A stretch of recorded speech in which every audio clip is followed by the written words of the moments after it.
Bismillahirrahmanirrahim. Assalamualaikum warahmatullahi wabarakatuh. Kembali lagi bersama saya Sela. Di video kali ini saya akan mereview sebuah jurnal yang berjudul Moderasi Manajemen Laba, Kualitas Auditor Internal, Strategi Bisnis, dan Pelaporan Keberlanjutan Kinerja Ekonomi Ari Iksandi, SEM Akarte, Tinola Herawati. Yuk teman-teman, mari kita simak bersama-sama. Nah, untuk poin pertama yang akan saya bahas yaitu apakah yang menjadi motivasi atau isu research gap atau fenomena yang sedang terjadi sehingga memicu penelitian ini dilakukan. Motivasi atau isu penelitian ini adalah kinerja ekonomi perusahaan dapat dilihat melalui return saham tahunan dalam perusahaan. Kinerja tersebut dilihat dari perspektif pasar modal melalui return saham tahunan atau tingkat pengembalian saham atas investasi yang dilakukan oleh investor. Kinerja ekonomi dapat dinilai lebih baik jika tingkat pengembalian sahamnya baik, yang dapat memberikan kepercayaan yang tinggi pada investor untuk menanamkan sahamnya pada perusahaan. Terkait hal ini dapat memberikan sinyal kepada calon investor untuk menginvestasikan sahamnya sehingga dapat memberikan kemudahan investor perusahaan dalam memperoleh tambahan modal untuk kegiatan operasional. Wulandari 2013. Nah, untuk research gap-nya di sini, peneliti sebelumnya telah menunjukkan bagaimana tingkat pengungkapan dapat memberikan keuntungan finansial bagi perusahaan, sehingga tinggi pengungkapan laporan berkelanjutan semakin besar, tingkat transparansi perusahaan akan menunjukkan peningkatan tata kelola perusahaan. Pardede 2014. Nah, menurut Rosnidah 2013-301, kualitas audit adalah kemungkinan auditor mampu mengungkapkan dan melaporkan suatu pelanggaran dalam sistem informasi akuntansi klien. Namun, audit internal masih menjadi sorotan karena auditor internal berada di dalam organisasi dan dibayar oleh organisasi, sehingga independensi auditor internal terkadang masih diragukan. Rosnida 2013. Nah, menurut Rosnida 2013 ini menyatakan bahwa sebagian internal perusahaan, maka beberapa kegiatan dalam proses audit yang dilakukan mungkin lebih berpihak pada manfaat yang diperoleh perusahaan untuk memungkinkan untuk menutupi setiap kegiatan perusahaan yang tidak menguntungkan. Nah, penelitian tentang strategi bisnis umumnya tentang pengaruh strategi bisnis terhadap penghindaran pajak. Sebagaimana penelitian yang dilakukan oleh Arif Tiara et al. Pada tahun 2013, penelitian ini menggunakan dua jenis strategi bisnis, yaitu prospek dan defender dari tipologi Miles dan Snow 1978. Prospektor adalah perusahaan yang berkomitmen untuk berinovasi dan mencari peluang pasar baru. Menurut Widyasari Handayani dan Rudiawarni 2017. Defender berfokus pada efisiensi produk dan distribusi barang atau jasa.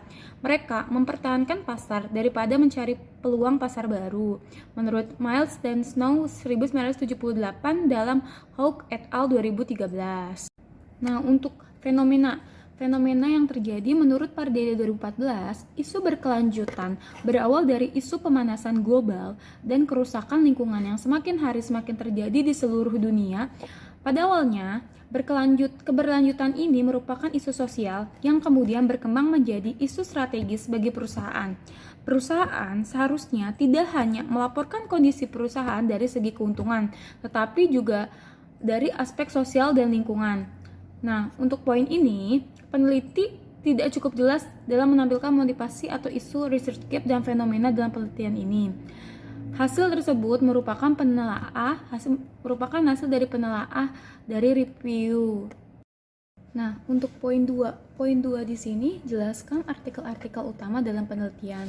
Nah, menurut Agus 2004 dalam Rosnidah 2013-301 mengatakan bahwa audit internal adalah pemeriksaan yang dilakukan oleh auditor internal perusahaan baik terhadap laporan keuangan dan catatan akuntansi perusahaan serta kepatuhan terhadap kebijakan dan kepatuhan manajemen puncak yang telah ditetapkan, peraturan pemerintah dan ketentuan ikatan profesi yang berlaku. Nah, menurut Rosnidah 2013-301, kualitas audit adalah kemungkinan auditor mampu mengungkapkan dan melaporkan suatu pelanggaran dalam sistem informasi akuntansi klien.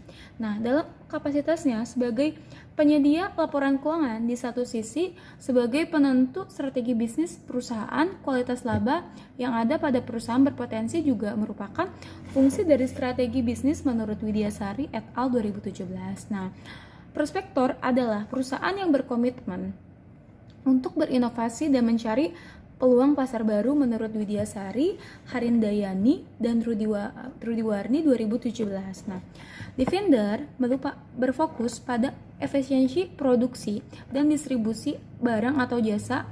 Mereka mempertahankan pasar saat ini daripada peluang pasar baru menurut Miles dan Snow 1978 dalam Hope et al. 2013. Nah, Defender berfokus pada efisiensi dan bukan inovasi menurut Wardani dan Isabella 2017.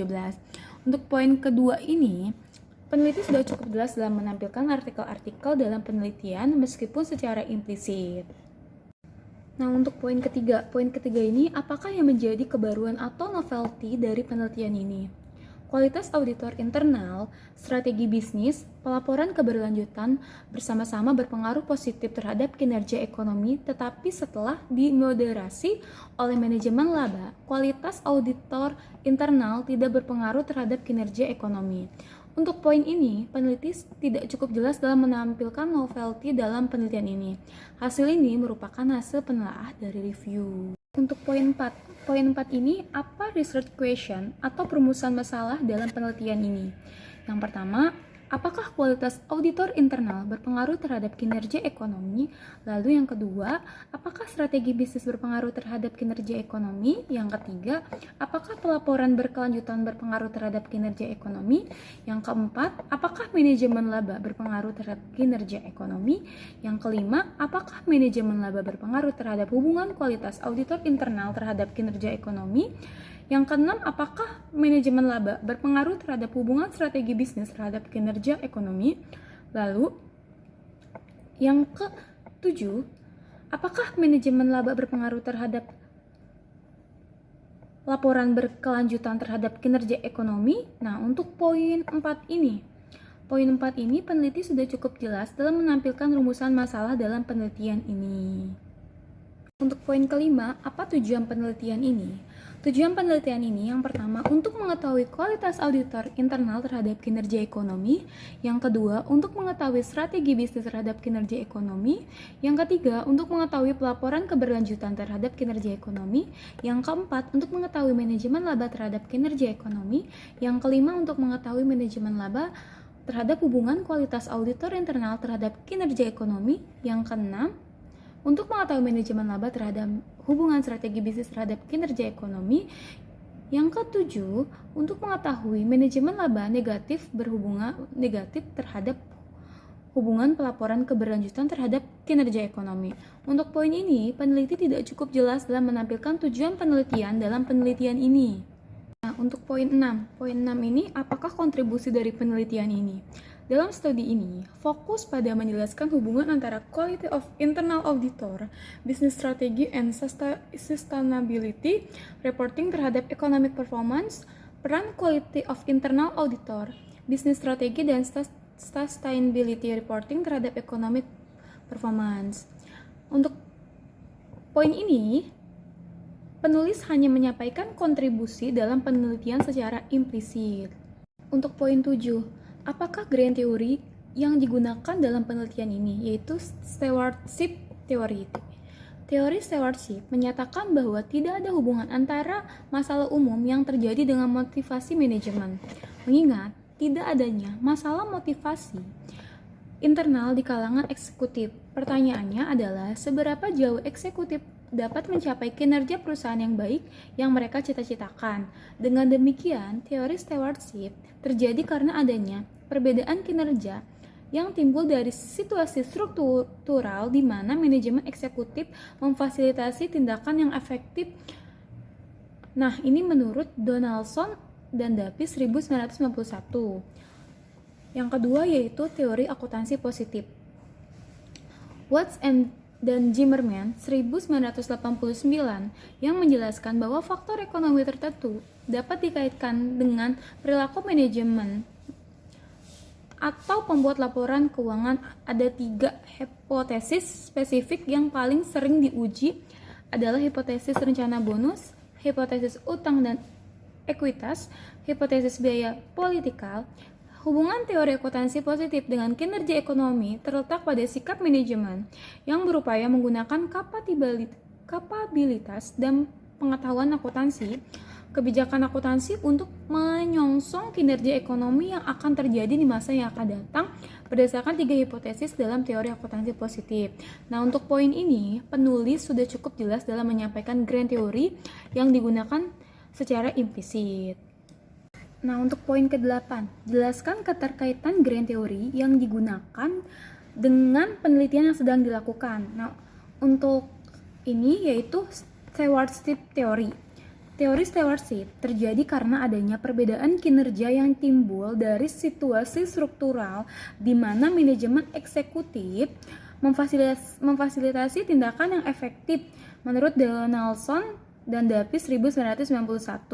Masalah yang terjadi adalah apakah struktur organisasi membantu eksekutif untuk merumuskan dan mengimplementasikan rencana kinerja perusahaan yang baik menurut Donaldson 1985. Lalu untuk teori akuntansi positif, hubungan teori akuntansi positif dengan kinerja terletak pada sikap manajemen yang berupaya menggunakan fasilitas pengetahuan akuntansi, kapitabilitas, kebijakan akuntansi untuk menyongsong kinerja ekonomi yang terjadi di masa yang akan datang berdasarkan 3 hipotesis dalam teori akuntansi positif. Nah, untuk poin ini peneliti sudah cukup jelas dalam menyampaikan keterkaitan grand teori yang digunakan dalam penelitian ini. Nah, untuk poin ke-9 ini yaitu kerangka konseptual. Nah, bisa teman-teman lihat gambar yang saya tampilkan di sini ada economic performance sebagai variabel Y, lalu ada quality of internal auditors sebagai X1, business strategy sebagai X2, sustainability reporting sebagai X3, lalu earning management sebagai moderating variable, lalu return on asset sebagai counter variable.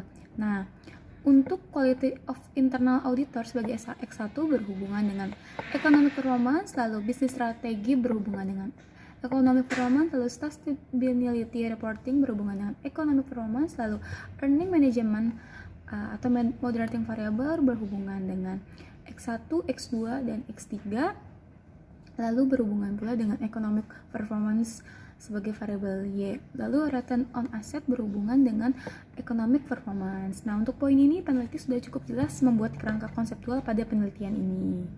Nah, untuk poin 10, apakah hipotesis penelitiannya? H1 yaitu kualitas auditor internal berdampak positif terhadap kinerja ekonomi. H2, strategi bisnis berdampak positif terhadap kinerja ekonomi. H3, pelaporan keberlanjutan berdampak positif terhadap kinerja ekonomi. H4, manajemen laba berpengaruh negatif terhadap kinerja ekonomi. H5, manajemen laba berpengaruh negatif terhadap hubungan kualitas auditor internal terhadap kinerja ekonomi. H6, manajemen laba berpengaruh negatif terhadap hubungan strategis bisnis terhadap kinerja ekonomi. H7, manajemen laba negatif berhubungan negatif terhadap hubungan pelaporan keberlanjutan terhadap kinerja ekonomi. Untuk poin ini, tidak ada kritik poin ini. Penulis sudah cukup menjelaskan hipotesis penelitiannya dengan baik. Untuk poin 11 di sini jelaskan metode penelitian yang digunakan yaitu rancangan penelitian, definisi operasional, variabel, dan pengukurannya, teknik penarikan sampel, analisis jenis data yang digunakan, uji kelayakan model, dan metode analisis data. Untuk rancangan penelitian yaitu analisis statistik deskriptif. Untuk poin ini peneliti sudah cukup jelas dalam menyampaikan rancangan penelitian. Untuk definisi operasional, variabel, dan pengukurannya bisa teman-teman lihat rumus-rumusnya. Nah, untuk poin ini peneliti sudah jelas dalam menyampaikan definisi operasional variabel dan pengukurannya. Untuk teknik penarikan sampel. Teknik penarikan sampel menggunakan metode purpose sampling. Penelitian ini menggunakan data perusahaan manufaktur yang terdaftar di Bursa Efek Indonesia tahun 2013 sampai dengan 2016. Untuk poin ini, peneliti sudah cukup jelas dalam menyampaikan teknik penarikan sampel. Nah, untuk uji analisis, yaitu menggunakan 100 perusahaan yang terdaftar di Bursa Efek Indonesia pada tahun 2013 sampai dengan 2016. Untuk poin ini, peneliti sudah cukup jelas dalam menyampaikan teknik penarikan sampel. Nah, untuk jenis data. Data penelitian berupa data sekunder yang diperoleh dari website resmi Bursa Efek Indonesia yaitu http://www.idx.co.id. Untuk poin ini, peneliti sudah jelas dalam menyampaikan jenis data yang digunakan dalam penelitian ini. Untuk uji kelayakan model yaitu analisis regresi data panel. Untuk poin ini, peneliti sudah cukup jelas dalam menyampaikan uji kelayakan model dalam penelitian ini. Nah, untuk metode analisis data, teman-teman bisa lihat untuk di tabel 1 ini ada feasibility test model atau fit test model, tabel keduanya coefficient of determinasi, tabel 3-nya hipotesis. Nah, untuk poin ini, peneliti sudah cukup jelas dalam menyampaikan metode analisis data yang digunakan dalam penelitian ini. Nah, untuk poin ke-12, jelaskan persamaan regresi yang digunakan untuk pengujian hipotesis penelitian. Nah, ini bisa teman-teman lihat, saya tampilkan. Nah, untuk poin ini, peneliti sudah cukup jelas dalam menyampaikan persamaan regresi dalam penelitian ini. Nah, untuk poin ke-13, yaitu jelaskan pembahasan hasil penelitian, statistik deskriptif, hasil uji kelayakan model, hasil uji hipotesis, jelaskan hipotesis yang terbukti dan yang tidak terbukti dengan pembahasannya. Nah, bisa teman-teman lihat nih untuk hasil uji kelayakan model, untuk variabelnya sudah saya tampilkan di sini, C, IAC, BS, SRM, ROWA, IAC, IM, BS, IM. Nah, ini bisa teman-teman lihat untuk koefisiennya, standar errornya, tes statistik, dan probabilitasnya. Nah, untuk uji hipotesis, di sini yang pertama nilai probabilitas IAC adalah 0,000 lebih kecil dari 0,05 sehingga dapat disimpulkan bahwa variabel kualitas auditor internal dalam penelitian ini berpengaruh positif terhadap kinerja ekonomi atau EP. Dengan demikian H1 dalam penelitian ini diterima. Nah, untuk yang kedua nilai probabilitas BS yaitu 0,0014 lebih kecil dari 0,05 sehingga dapat disimpulkan bahwa variabel strategi bisnis dalam penelitian ini berpengaruh positif terhadap kinerja ekonomi atau EP. Dengan demikian H2 dalam penelitian ini diterima. Lalu yang ketiga, nilai probabilitas SR sebesar 0,6789 lebih besar dari 0,05, maka dapat disimpulkan bahwa variabel sustainability reporting dalam penelitian ini tidak berpengaruh terhadap economic performance atau EP. Dengan demikian, H3 dalam penelitian ini ditolak.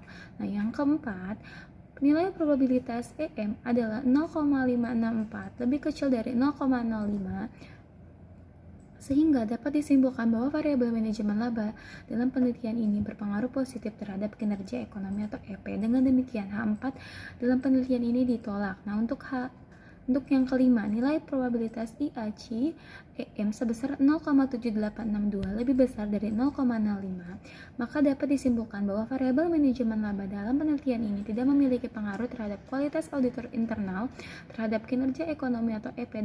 Dengan demikian, H5 dalam penelitian ini ditolak. Nah, yang keenam, nilai probabilitas BSEM adalah 0,0085 lebih kecil dari 0,05 sehingga dapat disimpulkan bahwa variabel manajemen laba dalam penelitian ini berpengaruh negatif terhadap hubungan strategi bisnis terhadap kinerja ekonomi atau EP. Dengan demikian H6 dalam penelitian ini diterima. Lalu yang ketujuh, nilai probabilitas SREM sebesar 0,5171 lebih besar dari 0,05, maka dapat disimpulkan bahwa variabel manajemen laba dalam penelitian ini tidak memiliki pengaruh terhadap hubungan sustainability report terhadap economic performance atau EP. Dengan demikian H7 dalam penelitian ini ditolak. Nah, untuk poin ke-14, apakah simpulan, keterbatasan, dan implikasi dari penelitian ini? Untuk simpulan, hasil penelitian membuktikan bahwa kualitas auditor internal terbukti secara empiris berpengaruh terhadap kinerja ekonomi. Strategi bisnis terbukti secara empiris berpengaruh terhadap kinerja ekonomi. Laporan berkelanjutan terbukti secara empiris berpengaruh negatif terhadap kinerja ekonomi. Manajemen laba terbukti secara empiris berpengaruh terhadap Kinerja ekonomi. Manajemen laba terbukti tidak berhubungan dengan kualitas auditor internal terhadap kinerja ekonomi. Manajemen laba terbukti berpengaruh negatif dengan strategi bisnis terhadap kinerja ekonomi. Manajemen laba terbukti tidak berpengaruh dengan pelaporan berkelanjutan terhadap kinerja ekonomi. Lalu untuk keterbatasan, periode penelitian relatif masih singkat, hanya 4 tahun, hanya selama periode 2013 sampai dengan 2016, sehingga memungkinkan praktek pengungkapan lingkungan perusahaan masih belum menggambarkan kondisi perusahaan sebenarnya. Lalu yang kedua, penggunaan variabel independen masih sedikit, yaitu hanya 5 variabel. Minimnya pengetahuan mengenai program pengolah data, EFUS, sehingga sedikit menghambat keberlangsungan penelitian. Lalu yang terakhir, yang keempat, dalam penelitian ini kurangnya mendapat referensi dari penelitian terdahulu. Nah, untuk implikasi, peneliti memberikan rekomendasi berdasarkan penelitiannya. Bagi peneliti selanjutnya diharapkan dapat menggunakan sektor perusahaan lain dan menambah periode pengamatan, dan juga dapat menggunakan variabel-variabel independen lain yang bisa digunakan untuk memproksikan economic performance. Bagi investor dan calon investor, penelitian ini dapat digunakan sebagai salah satu pertimbangan dalam memilih perusahaan manufaktur pada saat ingin berinvestasi, dengan melihat kriteria yang dapat menunjukkan bahwa return saham perusahaan yang berfluktuatif setiap tahunnya. Sekian review saya mengenai moderasi manajemen laba, kualitas auditor internal, strategi bisnis, dan pelaporan berkelanjutan terhadap kinerja ekonomi. Kurang lebihnya saya mohon maaf. Wassalamualaikum warahmatullahi wabarakatuh.